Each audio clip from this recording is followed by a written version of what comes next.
Dear friends, greetings और अभिवादन। Basic Bible interpretation, बुनियादी बाइबल व्याख्या के आज के इस भाग में आप सभी का स्वागत करते हैं। हम लोग बेसिकली इस बुक का स्टडी करते हुए समरी को देख रहे थे। विशेषकर ये दो बुक्स है, डॉक्टर रॉय बिजक के द्वारा लिखा गया एक पुस्तक और दूसरा डॉक्टर आर.सी. स्प्रॉल के द्वारा लिखा गया यह पुस्तक।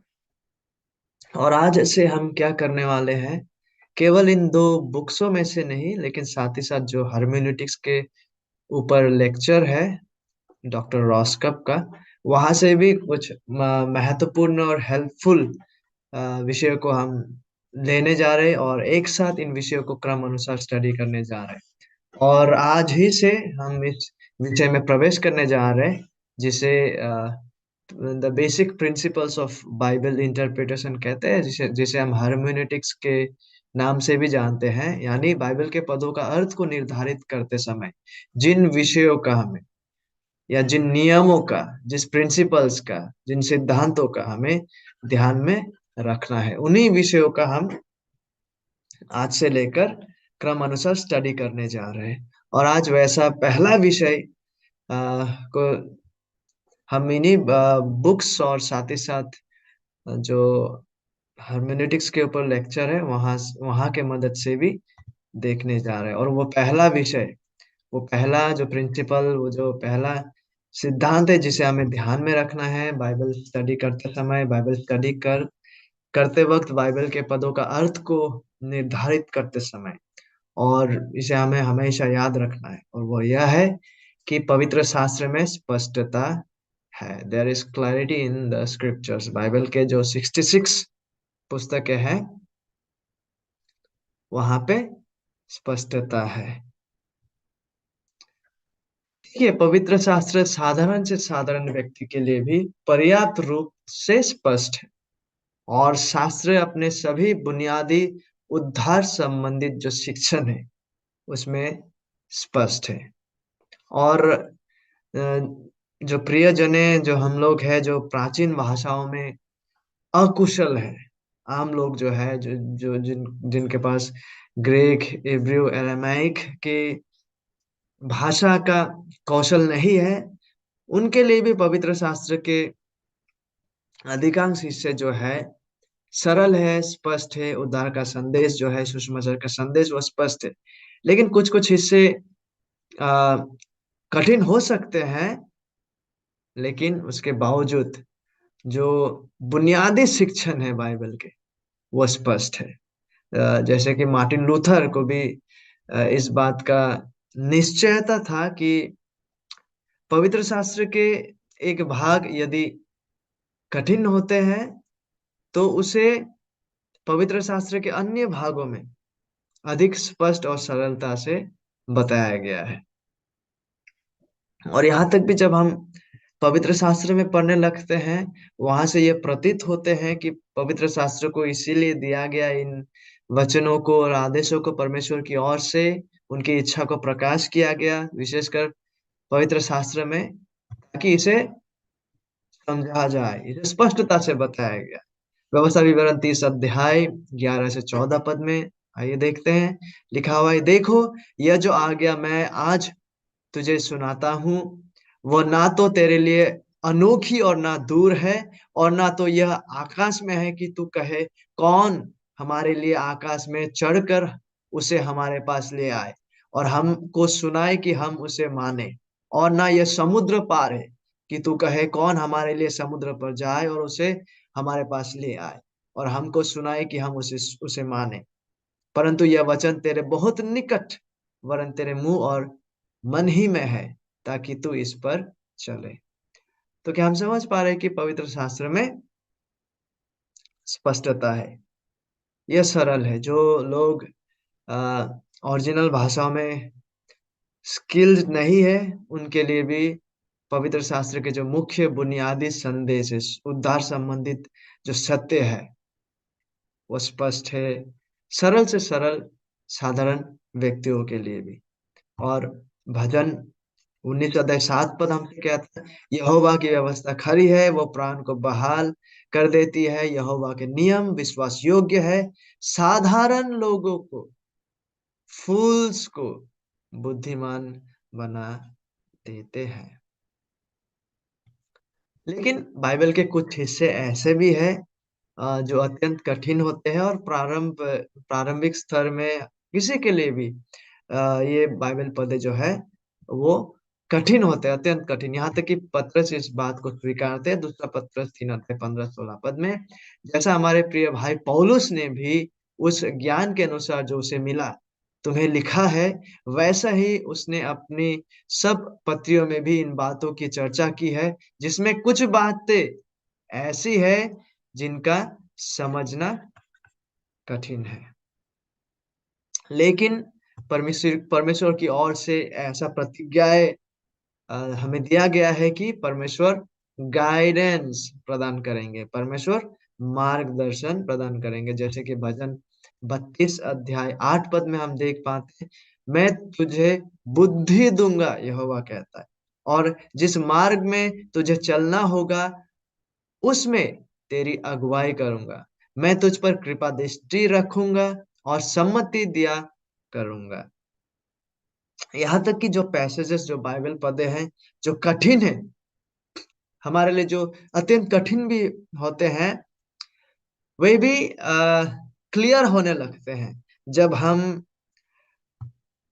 उचित रीति से अध्ययन करते हैं। जब हम प्रार्थना पूर्वक, प्रार्थना के माध्यम से परमेश्वर पवित्र आत्मा से मदद माँगते हैं और उचित सोर्सेस का, उचित सूत्रों का, उचित संसाधनों का उपयोग करते हैं और सहायता लेते हैं। डिफिकल्ट जो पैसेजेस है वो भी क्लियर होने लगता है जब हम सटीक रीति से अध्ययन करते हैं, जब हम प्रॉपरली विशेषकर इन बातों का हम ध्यान करें, जब हम परमेश्वर पर निर्भरशील होते हुए, परमेश्वर पवित्र आत्मा पर निर्भरशील होते हुए, जब हम सटीक रीति से प्रॉपर स्टडी करते हैं, प्रॉपर स्टडी जिसमें प्रॉपर ऑब्जर्वेशन, सटीक रीति से स्टडी करते हैं, सटीक रीति से हम चीज़ों को देखते हैं, ऑब्जर्व करते हैं, अवलोकन करते हैं, सटीक रीति से वर्ड स्टडी करते हैं, बाइबल के पदों का जो वर्ड है उसका सटीक रीति से स्टडी जब हम करते हैं, जब उसका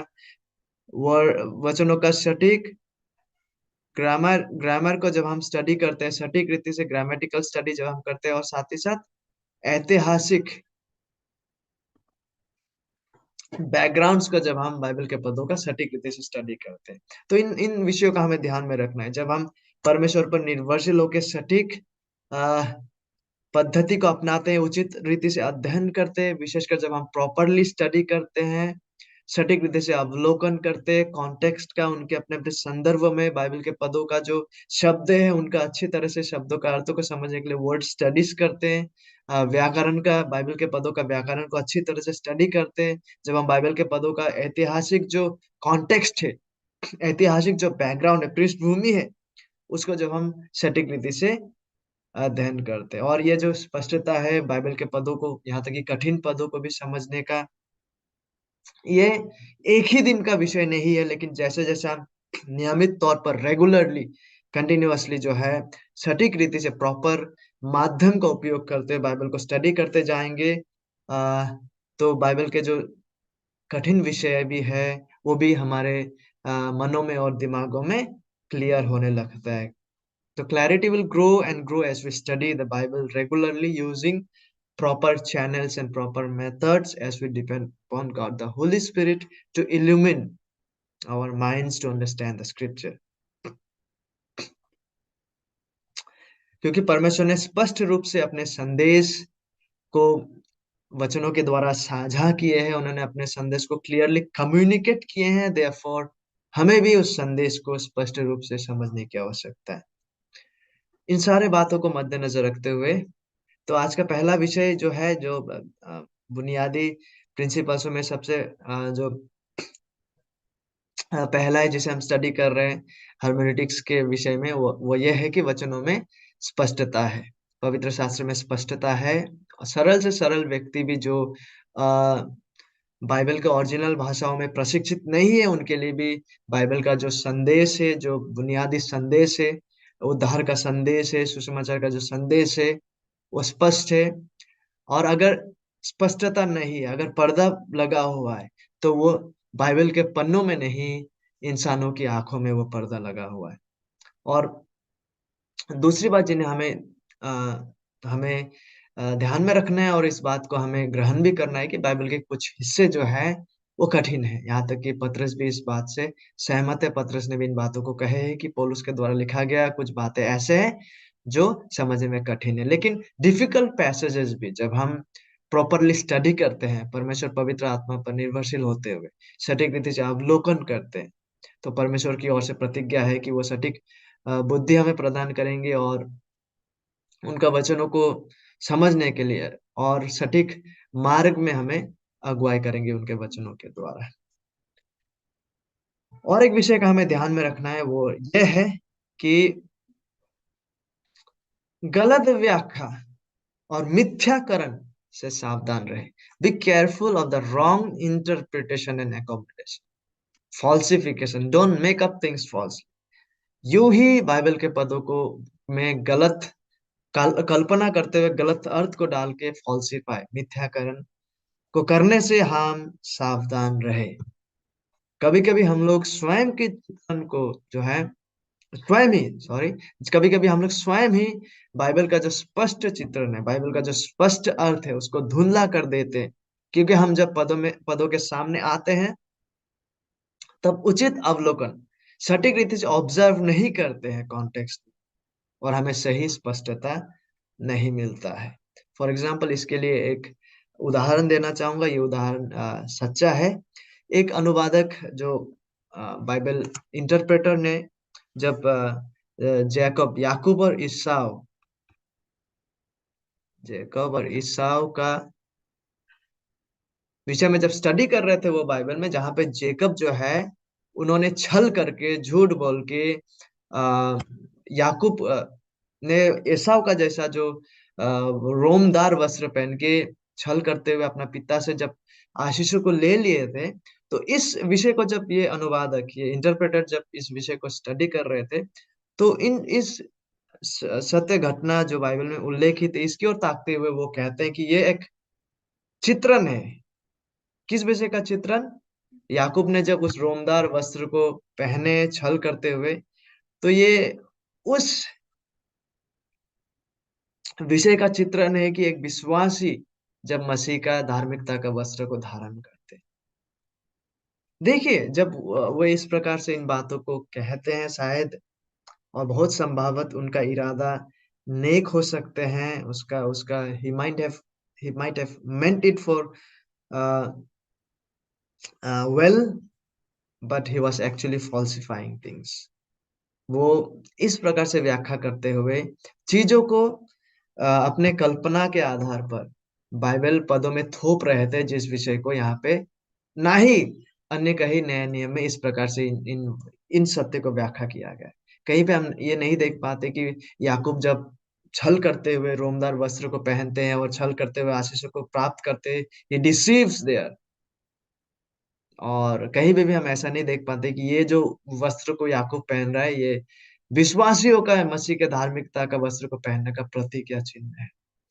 तो हमें इस प्रकार का व्याख्या से बचना चाहिए। B careful of the wrong interpretation, जिसे हम अपने कल्पनाओं से जस्ट अधिक स्पिरिचुअलाइज़ करने के लिए हो सकता है कि हमारा इरादा नेक है, वरन यदि बाइबल पद इसका पुष्टि नहीं करते हैं, तो हम क्या कर रहे होते हैं, हम अपने कल्पना के आधार पर मिथ्याकरण का कार्य को कर रहे होते हैं। हम अपनी कल्पना और सोच और विचारधारा की बातों को बाइबल का पदों में इसको एक्सेजेसिस नहीं आइसेजेसिस कहते हैं। इसमें हम अपना विचारधाराओं को बाइबल से अपना विचारधाराओं को बाइबल के पदों में थोप रहे होते हैं। इसी को मोड़ना और ट्विस्टिंग ऑफ स्क्रिप्चर्स कहते हैं। तो ऐसे विषय से हमें सावधान रहना है। तो आज के लिए इतना ही था। आज का पहला विषय जो है वो बेसिक प्रिंसिपल, जिसे हमें ध्यान में रखना है बाइबल स्टडी करते करते वक़्त, बाइबल के पदों का अर्थों को निर्धारित करते वक़्त, और वो यह है कि पवित्र शास्त्र में पर्याप्त रीति से स्पष्टता है। और अ, यदि अस्पष्टता है, यदि यदि पर्दा पड़ा हुआ है तो वो बाइबल के पन्नों में नहीं, लेकिन इंसानों के आँखों में है। और कुछ-कुछ हिस्से कठिन हैं, जिसे हम समझने लगते हैं जब हम सटीक पद्धति का उपयोग करते हैं, परमेश्वर पवित्र आत्मा में निर्भरशील होते हुए, जब हम प्रॉपर तरीके से स्टडी करते हैं, प्रॉपर चैनल्स और माध्यम्स का उपयोग करते हैं, तो दिन-प्रतिदिन रेगुलरली जब हम इस प्रकार से हार्ड वर्क करते जाते हैं, तो डिफ़िकल्ट जो बाइबल पैसेजेस हैं, वो भी क्लियर होते जाते हैं प्रभु की दया से, क्योंकि उन्होंने प्रतिज्ञा किए हैं उनके वचनों में कि वो बुद्धि प्रदान करेंगे। और साथ ही साथ हमें यह भी ध्यान में रखना है कि हम मिथ्याकरण और मिथ्या व्याख्या को करने से बचे रहें। So thank you, God bless your time of Bible study.